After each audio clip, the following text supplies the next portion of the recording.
Go find your basket of fruit and pick out an apple you think looks good. Now, using a sharp cutting knife, carefully cut the apple at a slight diagonal so that it slices right through the center of the apple core.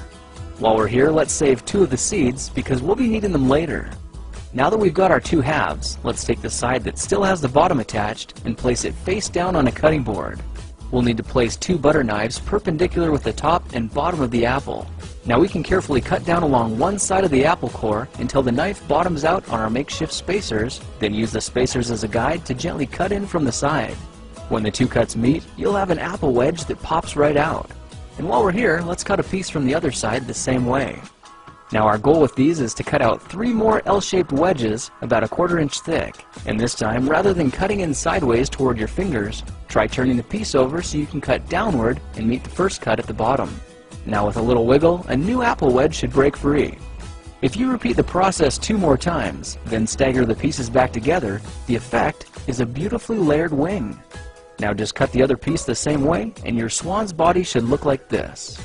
To make a place for the head, all we need to do is carefully cut into the front of the body and gently lift the pieces out to reveal a clean and fairly deep groove. At this point, we can go ahead and grab the other half of the apple and place it between the butter knives like before. But this time, we're just going to use them as spacers to cut an even slice off the bottom. You can see that repeating this process 3 or 4 times gives us a nice variety of shapes and sizes. Now look for a piece that resembles a heart that's been slightly flattened on top. All it takes to form the swan head is 3 strategic cuts with a knife.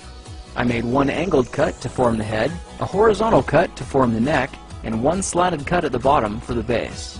Now you should be able to see how this is coming together. And to clean it up a bit, just use your knife to round off the sharp edges. All that's left now is to place the apple seeds where you think the eyes should go, then use the side of a butter knife to press them firmly into position. When both eyes look good, simply drop the neck into place, and you're done. You've just created a beautiful and decorative apple swan. I spritzed mine with a bit of lemon juice to help prevent it from turning brown, then put it on display to show off for our dinner guests later that night.